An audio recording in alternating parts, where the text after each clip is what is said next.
Hello, ladies and gentlemen. Welcome back to another Let's Play of the Colonel's Bequest featuring Laura Bow. When we last left off, we were at Act 1, and now we're at Act 2 in this part of this LP. Also, expect some keyboard typing errors and issues with the keyboard, you know? Okay, so Gertrude is the Colonel's widow's sister-in-law. Interesting. So we already take a good look at her because she's sleeping, but we're going to head back out of the room.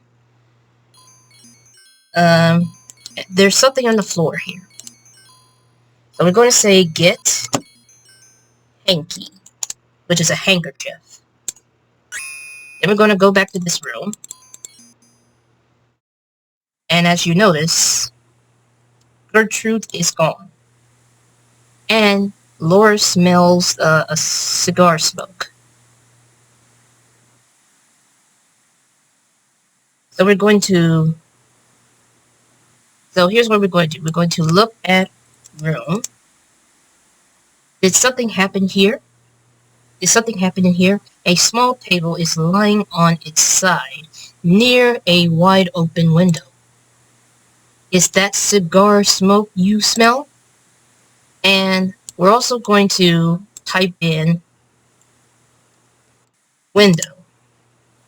Who could have opened the window and why? We can't get close to it because we can't see who it is. Someone's walking outside on the second... I can't even say it. I can't even read it because it went by so fast. On the second floor. Okay, so we're gonna go... As you can tell, there's a bit of an error issue with my mouse clicking. There we go. No errors here. One important tool a good detective uses, besides asking questions of people, is to selectively reveal information to them and listen to their response. If you tell Gloria about Fifi, you may receive additional information about Fifi, or at least what Gloria thinks of her. Honey, if you found any items you're confused about or would like more information about, try showing it to the others. They may reveal more information about it to you. Thanks, Dad. Alright, so we're going to save from the chandelier thing. Okay, we're talking. So, we're supposed to go to the study. Supposed to go to the study. Because we need to follow someone. We need to follow someone.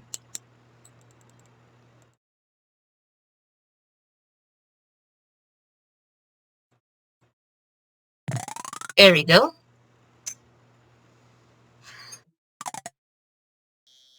Wilbert and Clarence are having a conversation. It's now 8:15. I don't know if that's the exact time. Okay, 5, 10, 15. Yeah, 15. I can't go on with this any longer. He's about to say something, but I'm here, listening. So we need to follow them.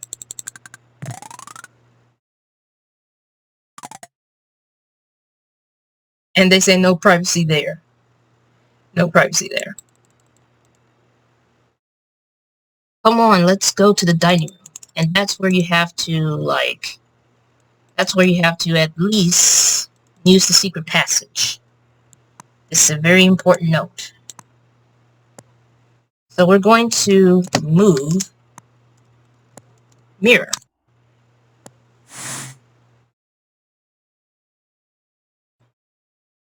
Going to move mirror, and we're going to look holes.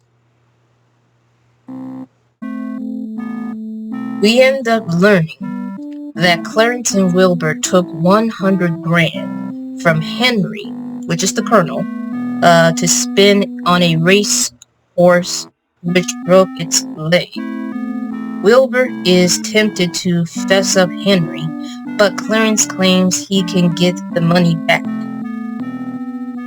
which is what they're talking about right now. So I can assume that both of these guys were at some sort of horse racing scam.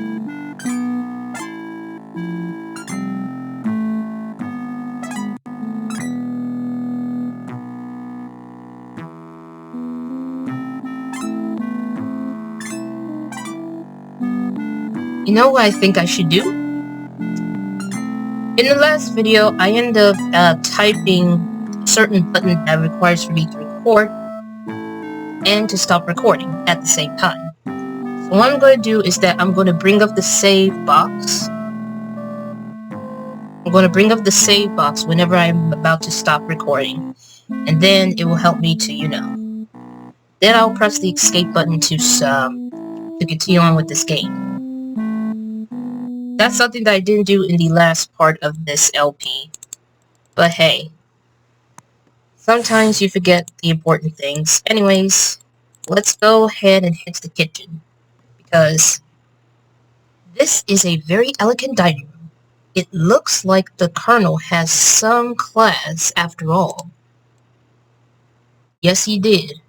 Yes, he did. I'm going to head to the kitchen. And look, there's Lillian, there's Jeeves, and there's Seeley. This old house has a nice big kitchen. And it is now 8:30. Alright. So, we don't know exactly what they're talking about, but it has nothing to do with anything at this time. Okay, it's time to open ice box. I know it's a refrigerator, but according to this game, it's an ice box. Aha! A leftover soup bone. As it might come in handy.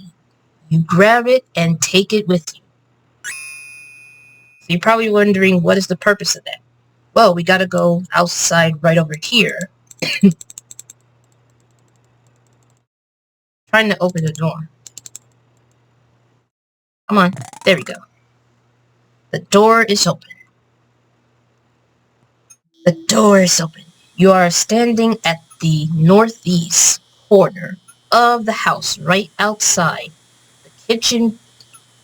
Beside the kitchen door, you see a doghouse and a cellar door, which it will not open.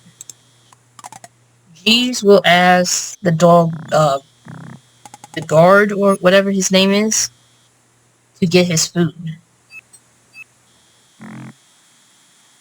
But before we do anything, we need to pet dog.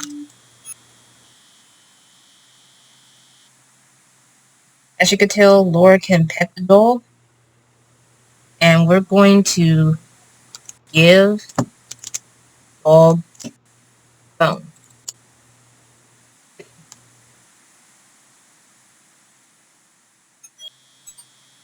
Okay.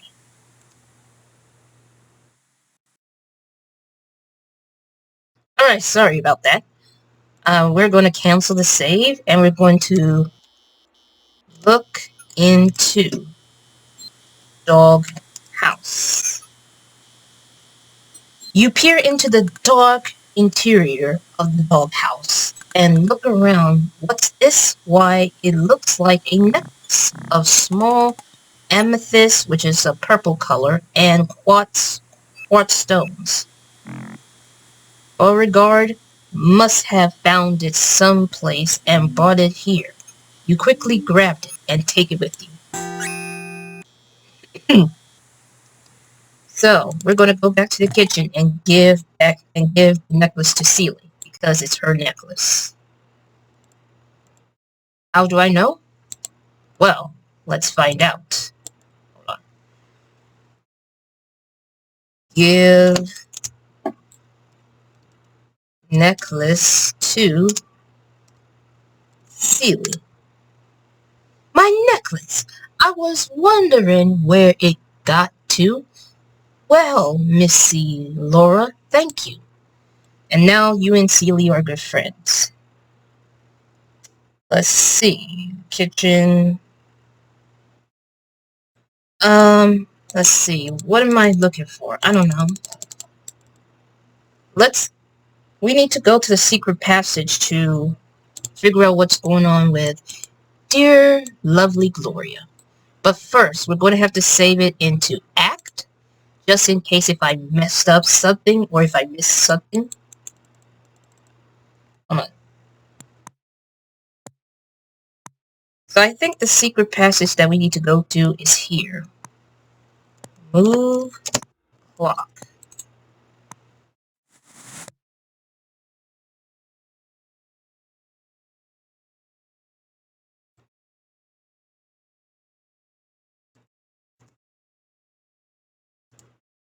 Let's look through this hole. And it is now 8:45 p.m. Oops, sorry. Apparently Gloria breaks up with Wilbur, who objects her decision.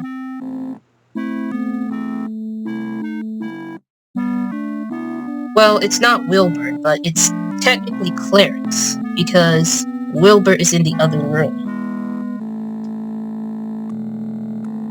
There's something about this walkthrough that just makes no sense. They mistaken certain characters as someone else, you know?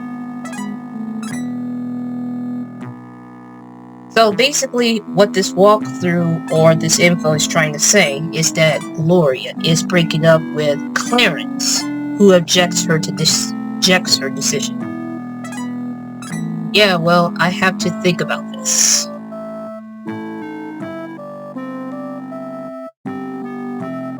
See you around, sweetheart.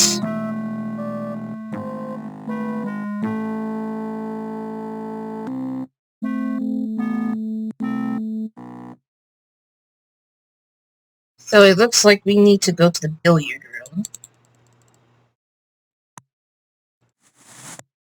And before I do that, I'm going to have to save right into Chandelier. But I'm going to have to pause. Okay, sorry about that. I have to check on something. Excuse me.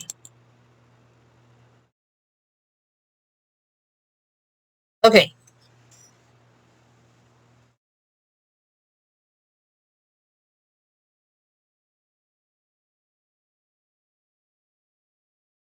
Sorry about that. Had to make sure my doggy is sitting there. I have to check to see.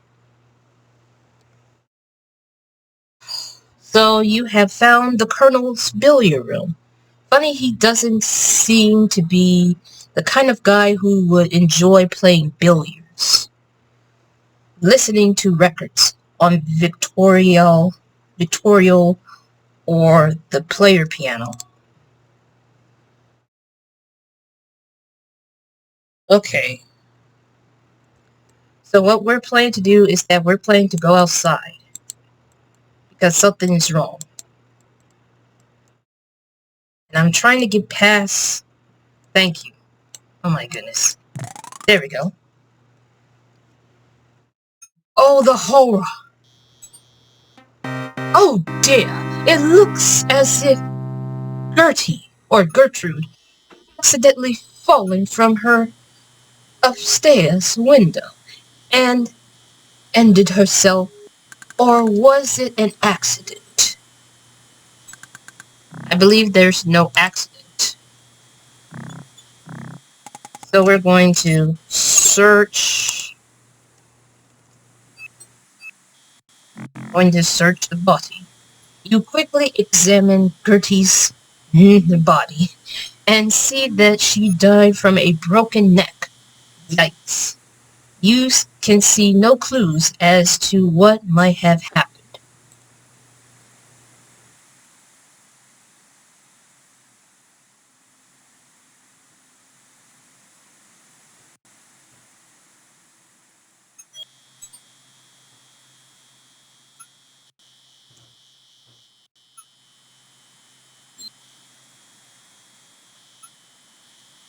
I'm trying to type the necklace because she has it around her neck.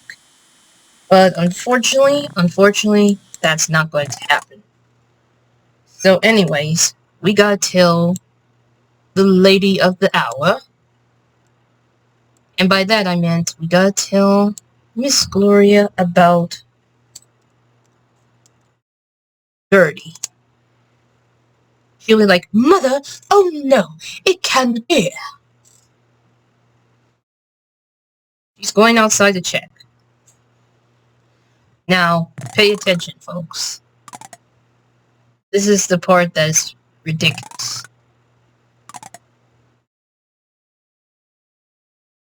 As you could tell, she could not find the Gertie. Something tells me that the culprit have moved the body. So now we need to go to Rudy's room, which is upstairs. And also, I'm going to have to save once again.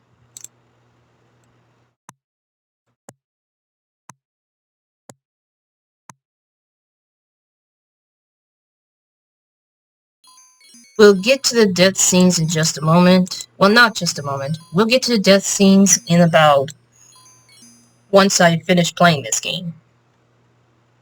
This appears to be another guest room that Rudy and Clarence are sharing. Oh, what's this? Leave me alone. Looks like Mr. Rudy Rude is having the feels with Fifi, the babe. I don't know why I said that. We're going to talk Rudy. Why is that important? You know, Laura, you're a very attractive girl. This is why. Retype. Are you really friends with Lillian? You don't seem to be her type.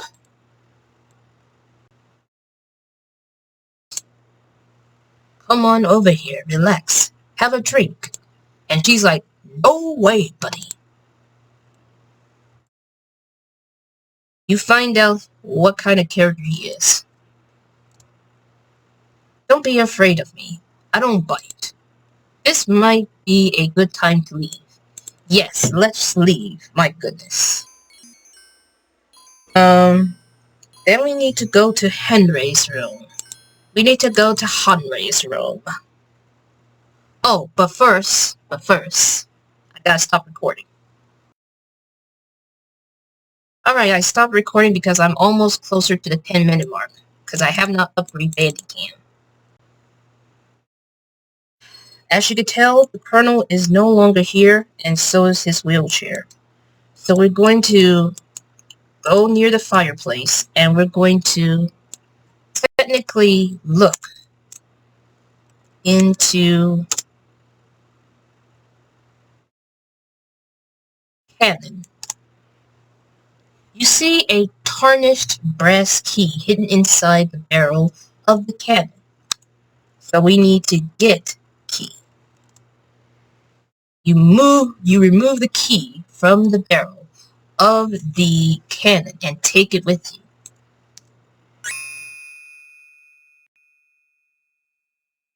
Alright, so what is next? We need to go to the basement, and in order to do that, we need to go to the cellar. We need to go to the cellar.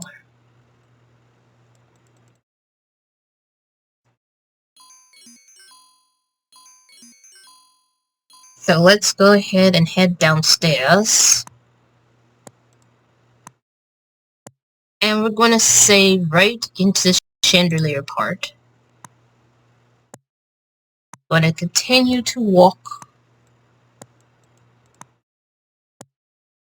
You're going to head to the dining room and then to the kitchen and then outside, where I believe the basement door is open.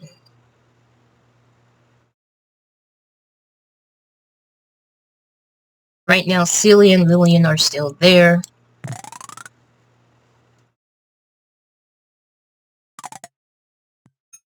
Then what we need to do here is we need to get as closest to the door. So we open door, and it's opening.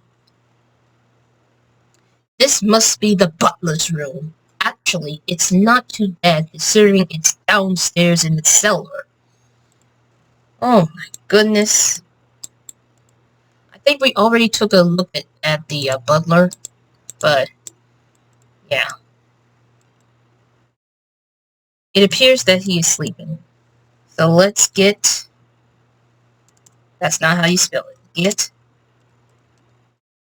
crackers. There we go. Okay, so we're getting closer to the end of Act 2.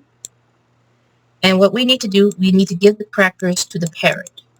Named Polly, of course.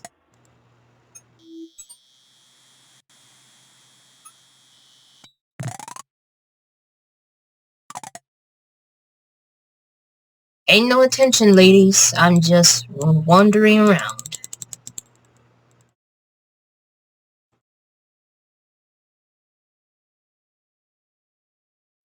I am going to go ahead and do this. We're going to go downstairs. Well, we're already downstairs. But we're going to go to this room right here. We're going to the parlor room. And here, as you can see, we have dear old Ethel.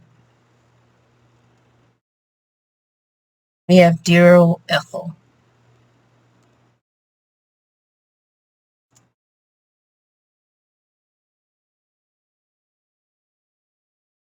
Okay, upon the countertop, you see a decanter of cognac. I don't know if that's how you pronounce it, but I'm just sticking with it. Let's give... Okay, so let's give this parrot, which of course is Polly, cracker, just one. He gets a little bit of she gets a little bit of details. Ah? Gonna tell him? Tell him? Racehorse scare? Ah? I don't know if that's a good impression of a parrot, but you know, who?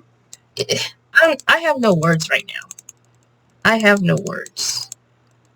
I'm trying to get... There we go. Okay, so now what we need to do is that we need to go to the library. Or which one? Probably this one. And that is Act 3.